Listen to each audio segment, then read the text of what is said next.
We continue reading from Bhagavad Gita as it is, chapter 2, text 30. Dehi nityam avadyoyam dehe sarvasya bharata tasmat sarvani bhutani natvam shochitam arhasi. O descendant of Bharat, he who dwells in the body can never be slain. Therefore, you need not grieve for any living being. The Lord now concludes the chapter of instruction on the immutable spirit soul. So Krishna has been speaking about the soul in these past verses. From text 13, he started speaking, Dehi nosmin yatha dehi. And he gave us so many different characteristics of the soul. It can't be killed, cannot be cut to pieces, cannot be dried, withered by the wind, cannot be burnt by fire. It's ever existing, it's unchangeable. We can never change. So we cannot think, oh, right now I'm not God, but after some time I will become God. Right now, okay, I'm hearing, I'm tiny, but maybe in future, who knows, one day I will become unlimited. We can't even think that because Krishna says you're unchangeable. Our size cannot be changed. We're stuck with that. So then, so in describing the immortal soul in various ways, Lord Krishna establishes that the soul is immortal and the body is temporary. So it's the body that is temporary, but we are going to continue living. And that's why we always feel, oh, death, I'm not going to die. I'm going to be living forever. Why do we have that feeling? It's because the soul never dies. We know that. We have given up millions of bodies in the past. We are very used to it. And that's the reason we can go about our day thinking, oh, I'm not going to die. I'm eternal. It's because that's the quality of the soul. Therefore, Arjuna, as a Kshatriya, should not abandon his duty out of fear that his grandfather and teacher, Bhishma and Drona, will die in battle. So Krishna here is telling Arjuna, you do your duty, you do your karma yoga. You're a Kshatriya, you engage your talents, your nature in fighting. Fighting for me in a detached manner. Of course, it's not an easy thing. If we had to kill our teachers and our grandfather, we would be in a very difficult position. Of course, we are not Kshatriya. Arjuna is a Kshatriya. So on the authority of Sri Krishna, one has to believe that there is a soul different from the material body.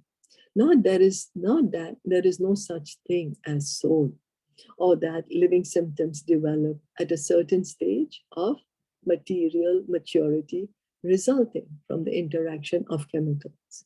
So we can see how Bhagavad Gita is giving us such perfect knowledge as to our true identity. So it removes all the confusion. Oh, who am I? Where am I coming from? Am I this body? Am I just created because the Big Bang happened and all the chemicals combined at one point of time and that's how I was created? I don't feel like a chemical, There's so many doubts in our mind, but we can see how Krishna, with this knowledge in the Bhagavad Gita, is removing all our doubts and he's giving us the clear information as to who we truly are. Who are we truly? We truly are a spirit soul. It's not that, there is, because some people say, no, there is no such thing as a soul. No, but Krishna is saying you are the soul and we can experience it also, A person cannot truly believe that they're not going to exist anymore because we each are souls. Though the soul is immortal, violence is not encouraged, but at the time of war, it is not discouraged when there is actual need for it. So Krishna is not being only just an ordinary moralist. Krishna is not just an ordinary moralist, oh, you should not kill. No, he's setting the principles of religion. For a Kshatriya, it is their duty to fight. And so he's telling Arjuna, these are aggressors and you should fight them. That need must be justified in terms of the sanction of the Lord and not capriciously. So that is the will of the Lord. We cannot think, oh, I'm going to kill animals and I'm going to do that. No, we are not authorized to do that. Krishna does not say that. that you can kill animals or you can buy them from the supermarket. No. Here Krishna is just speaking to Arjuna. Arjuna is a Kshatriya. It's his duty. So he's giving us very clear instructions in Bhagavad Gita of how we should be acting. This one is a bit longer and I don't know if we would be able to finish it on time. Does anybody have any questions or comments? Anything to add, maybe? Or anything to share? Sri Devi Mataji or Neha, want to add something? Yeah, Hare Krishna Mataji. Sometimes, not just for Kshatriyas, even in our own life, we can have a lot of this kind of a dilemma. It's only after now going through the Bhagavad Gita, after I'd gone through a closer scrutiny of the Bhagavad Gita by virtue of taking a course at the moment, and only now I understand actually what Lord Krishna meant by you don't have to give up your duty. You be where you are, and you work for Krishna, and don't attempt to enjoy the fruits of your actions. So I understand that better now. And because I was raked with guilt for a very very long time, because I had a very demanding job career. It took up a lot of my time, and I used to feel very guilty for not being able to do the many things I wanted to do. And also I also at the same time like bent backwards to do a lot of things, so I burnt myself out, resulting in falling ill. Fell very ill. I had to go for 4 different surgeries, and I had to take some long medical leave. I wish I had read the Bhagavad Gita 18 years ago when I started devotional life. So nowadays, I urge everyone to actually have a thorough understanding of the Bhagavad Gita. They can conduct their life in a better way. So we'll be guided. Because a lot of times, Bhagavad Gita is like in isolation, something we read for knowledge but don't apply in our daily life. So if I'd applied the principles, I would have had a better quality of everything that I did. It would have guided me a lot, especially the dilemma that Arjuna himself faced, to fight or not to fight. Like for me, was to give up the job or to keep the job, or to what extent to be in the job, things like that. Very crucial decisions. Like for example, like um, we need to be very productive in our workplace. We need to fulfill KPIs or KPIs. So when we don't fulfill your KPI, then that's not possible. Also, you need to fulfill your KPI. Otherwise, you're shunned by your workmates and all as a non-productive staff. So we have to be top notch all the time. Be top notch. But I wish I had known that don't try to enjoy the fruits of your actions. Just do it, and don't worry about it. So I used to feel very forlorn when I was overlooked, bypassed, not given a promotion. Those things bothered me a lot. That I was working hard but not getting things. Then as the Bhagavad Gita really what you call awakened my mind and intelligence as to how I ought to be viewing it. The perspective is very important. That's to avoid falling ill, feeling guilty, falling ill, and many things. So it's the wonderful Mataji are doing these reading sessions, and it really helps devotees and well-wishers to have realizations. So this should be for everybody.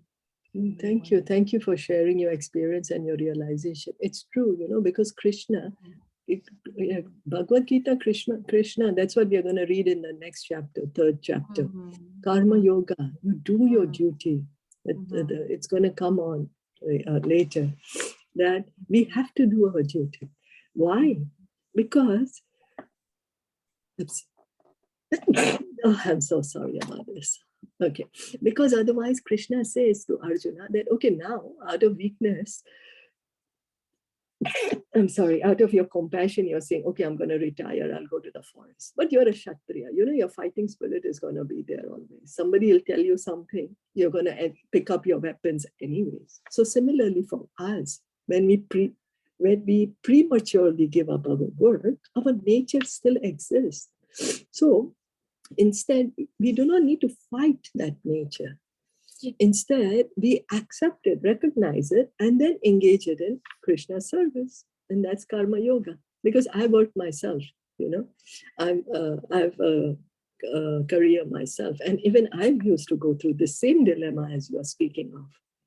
And then also with study of Bhagavad Gita really helped me. So it's true, so we are so grateful that Krishna left these instructions behind for us. That it really makes us think, oh, well, that's your nature. We can't suppress our nature and become depressed. There's no point in doing that. Rather, whatever we have, whatever level we are at, doesn't matter. Just remember Krishna. Connect our activities somehow or the other to Krishna. Somehow or the other, connect our activities to Krishna. Yes, Mataji, the nature is very important. Our natural inclinations, don't go against it. But it will happen naturally. Eventually, everything will come to a close. Also, that gradually it will happen. Gradually, it will happen. The more we hear and chant, and age and time, there's a time and place for everything. When, of course, at a certain point of time, yes, we need to retire from active material life. We need to devote more to Krishna. And when it happens gradually in a natural way, then it's like a sure thing, not that we are having these unseen desires, that burning desires still in our heart. And yes, that's true. Because then that is going to come up in not very nice ways. So when it happens organically, then it's better. Yes, Mataji. Yeah. Thank you so much for sharing your experience and realizations. So we'll stop here for today. Srimad Bhagavad Gita ki jai, Srila Prabhupada ki jai, Gaura Premanande, Hari Hari Bol, Hare Krishna.